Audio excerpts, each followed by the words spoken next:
Assalamualaikum warahmatullahi wabarakatuh. Perkenalkan, saya Restu Minggra, dosen Prodi Arsitektur Fakultas Pendidikan Teknik dan Industri Universitas Pendidikan Indonesia. Pada kesempatan ini, saya akan memaparkan mata kuliah yang saya ampu di Prodi Arsitektur, yaitu mata kuliah Perancangan Lanskap dengan kode mata kuliah AT463. Mata kuliah Perancangan Lanskap merupakan mata kuliah keahlian pilihan program studi atau MKK PPS, yaitu salah satu mata kuliah pilihan program studi arsitektur yang terdiri dari 4 SKS yang ditempuh oleh mahasiswa pada semester depan. Mata kuliah Perancangan Lanskap bertujuan untuk membekali mahasiswa dengan pemahaman komprehensif mengenai prinsip, elemen, dan aplikasi perancangan ruang luar, mulai dari pengenalan konsep dasar lanskap, elemen softscape, dan elemen hardscape, hingga perancangan ruang terbuka hijau dalam berbagai skala. Mahasiswa diharapkan mampu menganalisis fungsi serta karakteristik ruang terbuka hijau, termasuk RTH private dan RTH publik, serta merancang elemen street furniture sebagai elemen pendukung. Melalui mata kuliah ini, mahasiswa dilatih untuk menghasilkan rancangan lanskap yang fungsional, estetis, dan berkelanjutan dalam konteks lingkungan. Adapun capaian pembelajaran lulusan CPL yang dibebankan pada mata kuliah terdiri dari 6 unit yang telah tertuang dalam RPS dan telah divalidasi oleh Ketua Prodi dan juga oleh tim pengembang kurikulum Prodi. Capaian pembelajaran mata kuliah CPMK Perancangan Lanskap antara lain: pertama, mahasiswa mampu memahami pengertian perancangan lanskap serta mengenali elemen-elemen utama lanskap. Yang kedua, mahasiswa mampu menganalisis kebutuhan ruang, karakteristik tapak, konteks lingkungan dalam merancang ruang terbuka hijau pada berbagai skala pelayanan mulai dari ruang terbuka publik hingga ruang terbuka private.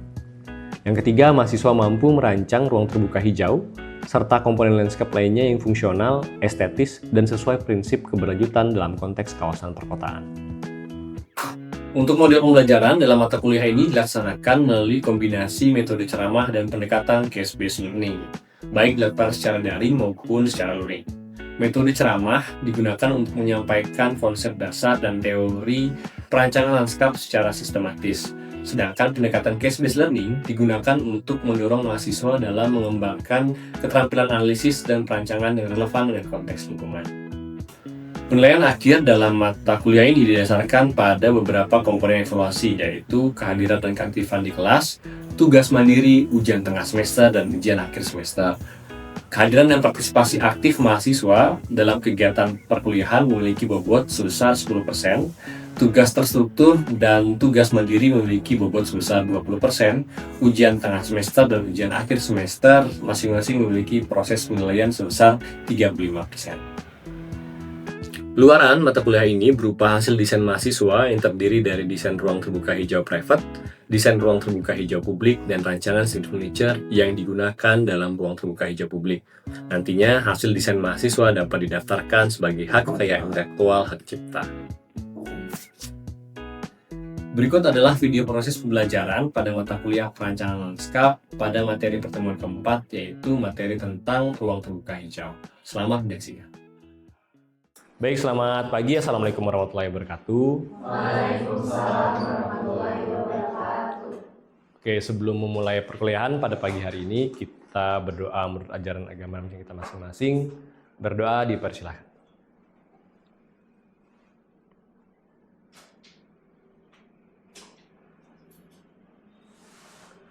Selesai? Ya. Saya presensi dulu ya untuk hari ini. Saya cek dulu kehadiran kalian. Kelas Arsi, kemudian pertemuan keempat. Oke. Ata? Hadir. Alia? Hadir. Jimmy? Tidak hadir? Benar. Baik, nanti untuk ketua kelas mohon di ACC untuk di LMS-nya ya. Baik. Untuk kuliah perancangan lanskap pada pagi hari ini kita sudah masuk ke pertemuan keempat ya, pertemuan keempat. Untuk sebelumnya saya minggu-minggu sebelumnya pertemuan pertama kemarin saya sudah menjelaskan tentang apa itu perancangan lanskap, kemudian historinya seperti apa. Nah, pertemuan kedua dan ketiga kemarin kalian juga sudah belajar tentang elemen-elemen yang ada di perancangan lanskap. kemarin minggu lalu saya sudah menjelaskan ada 2 elemen utama yang selalu kita bahas kalau kita ngomong tentang perancangan lanskap, itu tentang softscape sama hardscape ya. Softscape sama hardscape. Nah, itu merupakan 2 elemen penting yang ada di komponen perancangan lanskap. Nah, pada hari ini saya akan menjelaskan lebih jauh tentang media ataupun platform yang sering digunakan oleh perancang lanskap atau landscaper, yaitu ruang terbuka hijau, RTH. Kalian sering banget dengar apa sih RTH? Ruang terbuka hijau itu sering jadi isu yang dibicarakan, baik itu dalam skala kota, ataupun skala perancangan, ataupun kita sebagai mahasiswa arsitektur. Ya, baik. Kalau untuk tujuan pembelajaran sendiri itu ada 5 tujuan pembelajaran yang harus kalian terima pada hari ini. Pertama, kalian harus mampu memahami definisi tentang ruang terbuka hijau. Kemudian kalian harus bisa memahami tentang apa sih manfaat daripada ruang terbuka hijau. Kemudian kalian harus mampu mengetahui tentang fungsi daripada ruang terbuka hijau itu sendiri. Nah, nanti saya akan menjelaskan tentang berbagai macam range ataupun spektrum apa saja sih tentang ruang terbuka hijau itu. Nah, nanti dari ruang terbuka hijau itu kalian bisa tahu perbedaannya satu sama lain, ya. Yang terakhir nanti kalian diminta ataupun mampu untuk merancang sebuah desain lanskap. Kalau untuk pertemuan awal, karena kita baru awal, kalian akan diminta untuk merancang RTH skala kecil saja dulu, ruang private. Nah, apa sih bedanya ruang private, ruang publik, skalanya seperti apa, penggunaannya seperti apa, nanti akan saya jelaskan di slide-slide berikutnya, ya. Oke. Baik, pernah lihat gambar di depan? Kalian mampu mengidentifikasi apa saja ruang terbuka hijau yang ada di depan, karena ini merupakan ruang terbuka hijau yang ada di kota kita, kota Bandung. Sekarang saya minta bantuan kalian maju ke depan untuk bisa menuliskan bukan experience panjang ya, bukan esai panjang, tapi cukup kata kuncinya saja. Apa sih yang kalian rasakan di sana? Ada hal-hal positif atau negatif nggak yang kalian rasakan? Misalnya kalau kalian merasa itu ramai, kalian tuliskan bahwa di situ ramai. Kalau kalian merasa bahwa itu kotor, silahkan tuliskan di depan. Terus kalau kalian merasa itu segar, enak, menyenangkan, juga silahkan tulis ke depan. Ya, nanti saya kasih kesempatan kalian silahkan tulis di papan tulis. Kalian silahkan tulis di layar, papan tulis. Nanti pakai ini, tuliskan di kotaknya masing-masing. Ada 4 kotak ya di sini ya. Dituliskan di atas gambarnya pengalaman kalian. Ya, silakan maju ke depan. Mangga.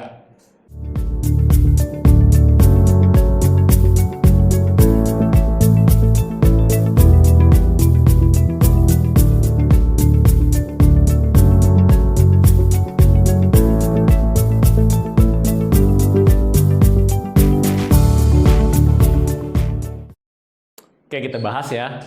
Nggak dibahas sih, saya pengen tahu aja, pengen gali sebenarnya. Bagian romantis nanti kita tagih. Oke, pegal. Kenapa pegal? Jadi Pak, waktu saya ke sana, saya lagi olahraga sebenarnya. Dan di situ situasinya juga lagi ramai. Oke. Nah, saat saya mau mencoba buat istirahat dan mencari tempat duduk gitu, tapi di situ minim tempat duduk, dan karena suasananya ramai, jadi tempat duduknya udah keisi semua gitu. Oke. Ada tempat duduk, tapi kebanyakan kayak di food court gitu, yang dimana kita harus ya kalau etisnya harus beli dulu gitu. Oke. Jadi Tempat duduk buat publiknya kurang lah ya. Iya. Oke. Jadinya nggak nyaman, jadi akhirnya pegal. Oke, nice. Thank you. Terima kasih. Ramai. Siapa tadi bilang ramai? Gimana ramai? Kiara Art Park memang ramai banget kan ya? Kalau dari pengalaman saya sendiri ke sana, Yeah. dari pagi, siang, sore. Misalkan pagi itu banyak orang yang olahraga.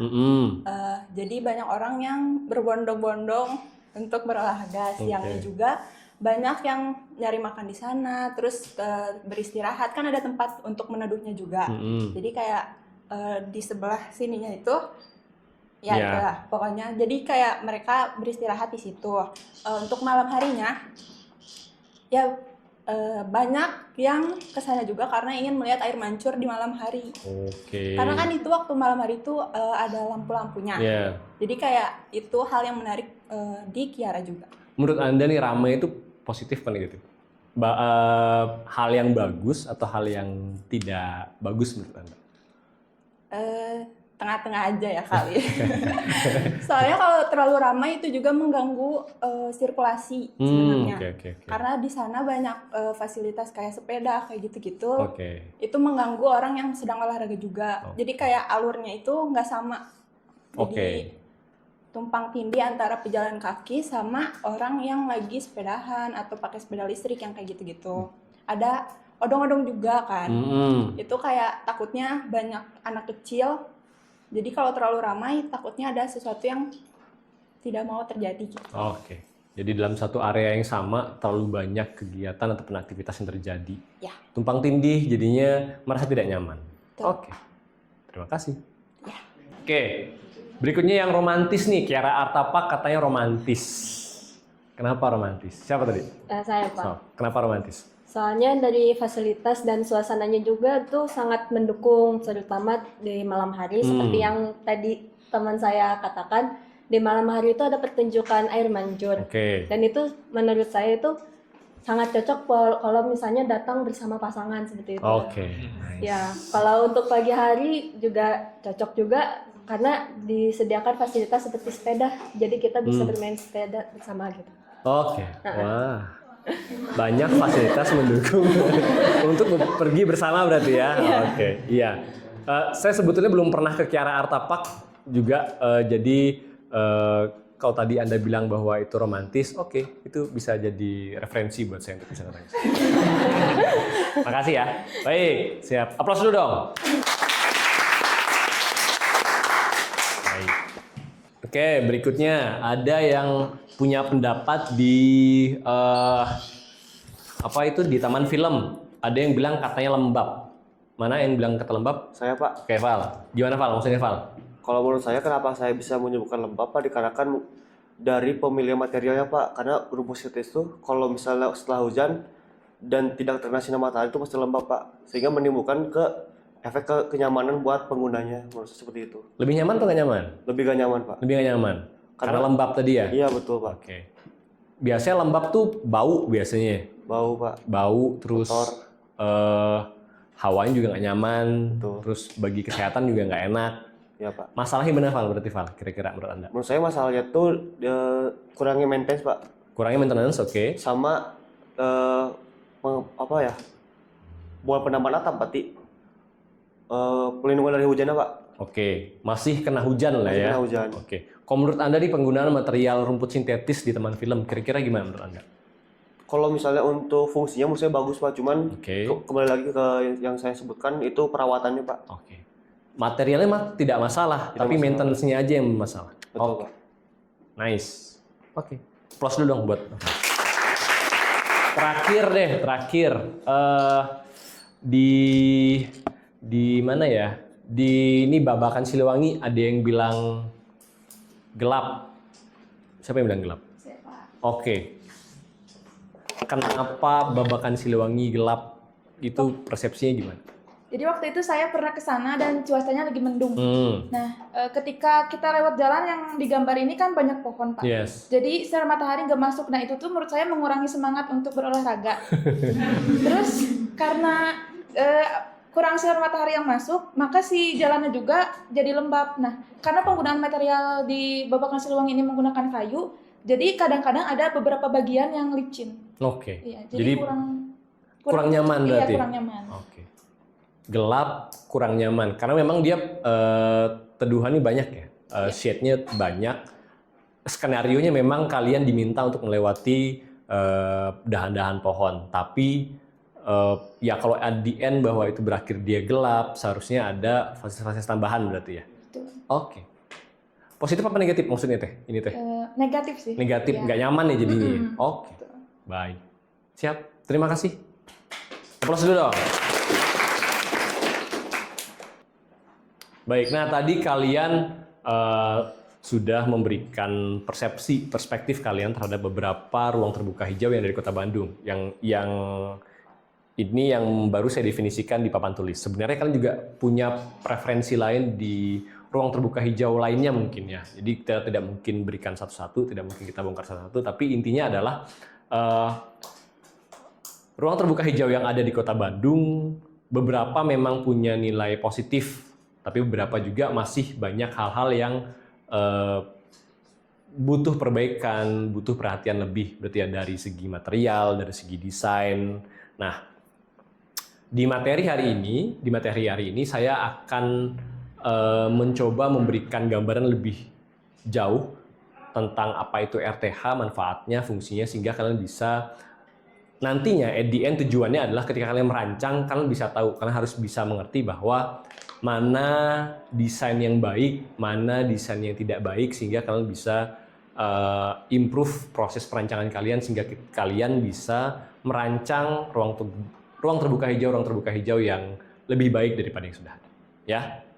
Baik, berikutnya saya akan menjelaskan tentang definisi dulu. Jadi definisi pertama RTH hijau, ruang terbuka hijau itu silakan dicatat kalau mau dicatat. Jadi ruang terbuka hijau itu sendiri adalah sebuah area yang memanjang atau berkelompok yang fungsinya atau sifatnya terbuka digunakan, yang di situ juga merupakan area untuk tempat tumbuh tanaman, ya. Jadi itu makanya disebutkan sebagai ruang terbuka hijau.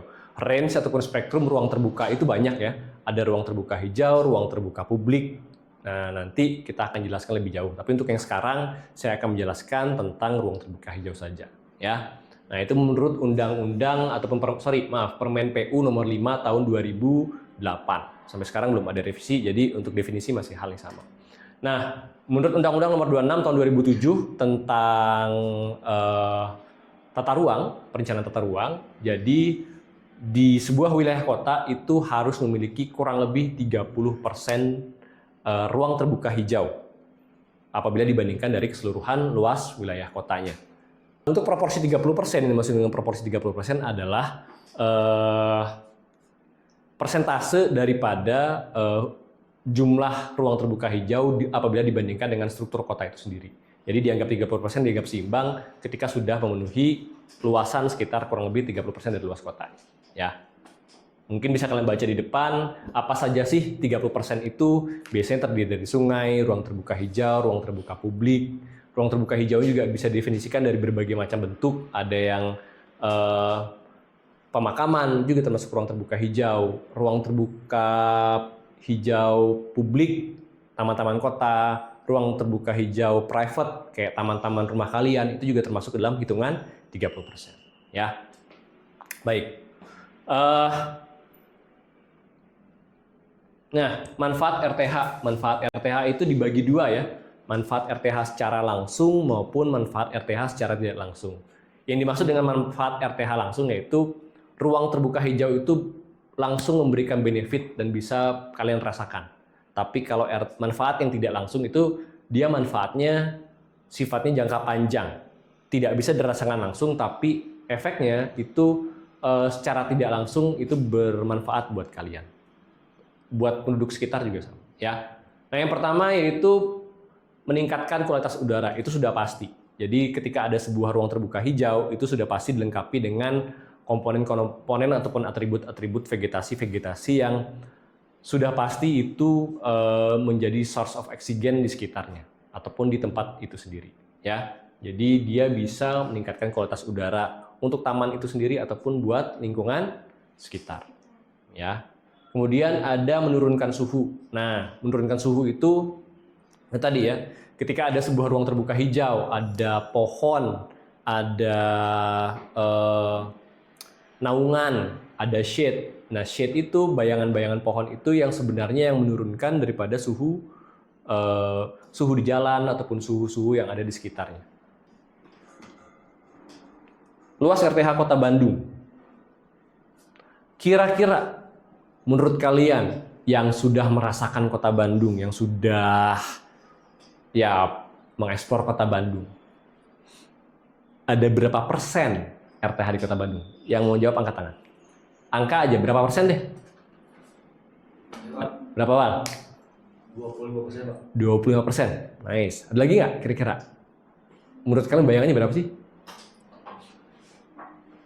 Jawab aja nggak apa-apa. Ini kan perhitungan. Kira-kira berapa? 5%. 5%. Wah, pesimis sekali. Ada lagi nggak? Berapa kira-kira? Sekitar 20%. 20%. Ada yang pesimis banget, ada yang optimis, tapi optimis juga nanggung gitu ya. 20.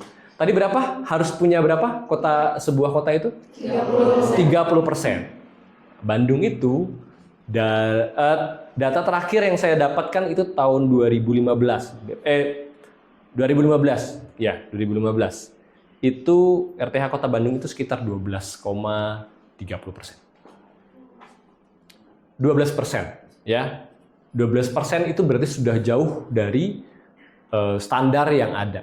Tapi kita merasa kok hijau-hijau aja gitu kan ya. Kota Bandung kok teduh-teduh aja sih gitu sebenarnya. Nah,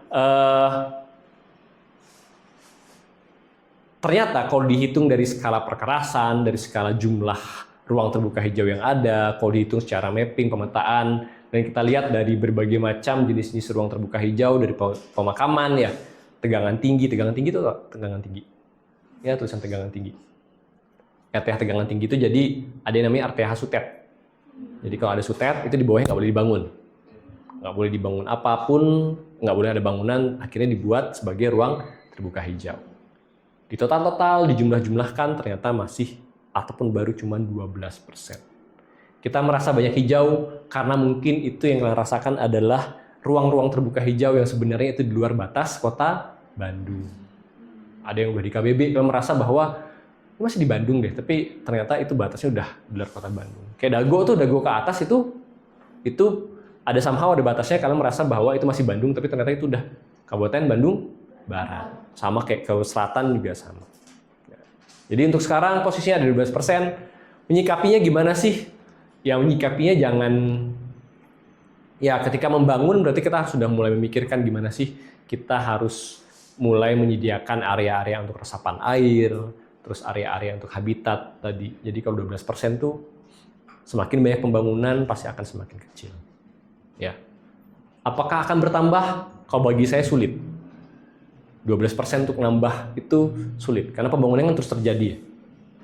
Jarang ada yang membangun tapi melepaskan merilis ruang hijau yang banyak itu kalau saya lihat jarang terjadi. Nah, terkait dengan penyediaan RTH ya, penyediaan RTH, jadi ada aturannya, RTH itu dibagi ke beberapa jenis. Ada RTH private sama RTH publik. Nah, RTH private itu kategorinya hanya 10% dari 30% tadi. Kan sebuah kota harus punya 30% ya, ruang terbuka hijau. 10%-nya itu disediakan oleh private.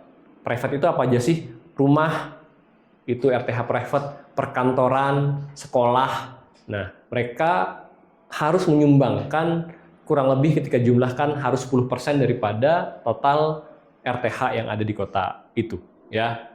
Nah, aturannya seperti ini. Kalau dia ada pekarangan rumah, misalnya diatur jumlah KLB-nya sesuai dengan daerah tersebut, kemudian diatur juga ada berapa pohon besar yang harus muncul. Kalau kalau di perundang-undangan, satu buah taman private harus menyediakan 1-3 buah pohon besar. Itu udah ada undang-undangnya, diatur. Kemudian ada perkarangan perkantoran, minimal harus punya 2 pohon besar. Kemudian ada lagi roof garden. Nah, roof garden itu tidak bisa menyediakan pohon-pohon besar, tapi minimal dia menyediakan pot tanaman untuk penghijauan. Ya, itu yang RTH bangunan ataupun RTH perumahan. Nah, kemudian ada lagi penyediaan ruang terbuka hijau publik sifatnya itu 20% daripada yang tadi 30% tadi. 20%-nya itu publik, dan publik juga itu dibagi per regional, based by regional. Kalau di kita di Indonesia kan dibaginya RT, RW, kecamatan, kelurahan, atau kebalik. Kelurahan, kecamatan, lurah dulu baru kecamatan. Nah, itu sudah diatur. Setiap masing-masing RT itu harus punya 1 ruang terbuka yang harus menyediakan itu untuk penduduknya, untuk masyarakat sekitar. Aturannya bisa kalian lihat di depan, itu banyak banget aturannya terkait diaturnya tentang berapa jumlah luasannya per jumlah orangnya, Kemudian diatur juga tentang KLB-nya berapa persen, luas bangunannya. Kemudian ada lagi ada berapa buah pohon pelindungnya, itu juga diatur di undang-undang. Jadi ketika ada sebuah RT, sebuah kecamatan, sebuah kelurahan ingin membuat sebuah ruang terbuka hijau, mereka harus mengikuti aturan ini. Banyak mungkin ya kalau kalian temukan ruang terbuka hijau yang mengikatnya ke identitas regional. Contoh kayak RTH Sukasari misalnya, RTH mana itu biasanya ngikatnya ke tadi dikelolanya oleh kelurahan beberapa kelurahan misalnya ataupun kecamatan, itu mereka yang mengelola. Sifatnya publik, ya. Kemudian ada lagi yang besar-besar nih. Kalau tadi sifatnya RT, RW, kelurahan, kecamatan, ada lagi yang sifatnya lebih besar. Ruang terbuka hijau yang skalanya kota. Gasibu, alun-alun itu pengelolanya oleh Pemkot. Jadi bukan kecamatan yang mengelola. Di situ ada kecamatannya, tapi bukan kecamatan itu yang mengelola, tapi pemerintah kota yang langsung turun tangan untuk mengelola fasilitas tersebut. Kalau di kita tadi ada Gasibu. Tadi awalnya saya Gasibu itu karena di depan gedung sate, saya kira pengelolanya oleh Pemprov, tapi ternyata tidak. Jadi Gasibu itu tetap dikelola sama Pemkot. Terus ada lagi Taman Balai Kota, segala macam. Terus ada Hutan Kota Babakan Siliwangi, itu semuanya dikelola sama Pemprov. Dikelola itu maksudnya dibiayai sama Pemprov, maintenance-nya dibiayai sama Pemprov, Pemkot, pemerintah kota. Ya, jadi segala jenis fasilitasnya semuanya disediakan oleh pemerintah kota. Oke, mungkin cukup ya pertanyaannya. Jadi dari kalian deh, saya butuh satu orang untuk bisa menyimpulkan dari penjelasan saya yang panjang tadi, kira-kira hari ini apa aja sih yang bisa diambil? Siapa yang bisa kira-kira? Bangga? Gimana Pak? Jadi Pak, yang tadi dapat saya simpulkan bahwa dari penjelasan tentang ETA sendiri itu bahwa ETA itu wajib untuk diadakan di sebuah kota. Kenapa saya bisa menyebutkan wajib? Dikarenakan adanya fungsi dan juga manfaat yang ditimbulkan dari ETA itu sendiri. Seperti salah satu manfaatnya adalah untuk kesehatan masyarakat. Bila ETA sendiri tidak dijalankan, maka kesehatan masyarakat tuh sudah pasti akan berkurang persentasenya. Dan dari semua manfaat tadi, serta dari keempat fungsi yaitu ekologis, ekonomi, estetika, dan juga sosial budaya, keempat hal tersebut tuh menjadi fondasi untuk nilai dari sebuah kota itu baik atau enggaknya, menurut saya seperti itu. Ya mungkin tadi secara garis besar sudah disampaikan sama Noval. Jadi kebermanfaatan RTH itu juga benar-benar harus bisa dirasakan oleh semua orang ya. Jadi buat nanti kalian, ketika kalian dapat petugasan untuk merancang ruang terbuka hijau, tolong diingat tentang manfaatnya sama tentang bagaimana dia bisa berfungsi untuk baik dia skala mikro maupun dia skalanya skala kota. Ya, oke, mungkin cukup untuk penjelasan dan materi saya hari ini. Referensi-referensi terkait ataupun jurnal-jurnal terkait sudah saya posting di Google Classroom. Nanti tinggal kalian baca, itu untuk referensi kalian di minggu depan. Dan tor tugas juga sudah saya posting di GCR, bisa kalian lihat, bisa kalian baca. Itu terkait sama aturan-aturan tugas berikutnya. Kalaupun ada hal-hal yang harus dibahas, bisa kalian bahas di minggu depan, baik secara kelompok atau bisa kalian langsung tanyakan kepada saya. Ya, oke. Baik, untuk pertemuan hari ini saya cukupkan. Terima kasih. Wabillahi taufik wal hidayah. Wassalamualaikum warahmatullahi wabarakatuh. Waalaikumsalam warahmatullahi wabarakatuh. Sekian video rekaman proses pembelajaran untuk mata kuliah perancangan naskah pada program studi arsitektur Fakultas Pendidikan Teknik dan Industri Universitas Pendidikan Indonesia. Video ini digunakan sebagai bagian dari pernyataan nilai dosen dalam unjuk kerja Tridharma Perguruan Tinggi atau PDD KTPT dan menjadi bagian dari persyaratan dalam mengikuti sertifikasi dosen gelombang pertama tahun 2025. Akhir kata saya ucapkan terima kasih. Assalamualaikum warahmatullahi wabarakatuh.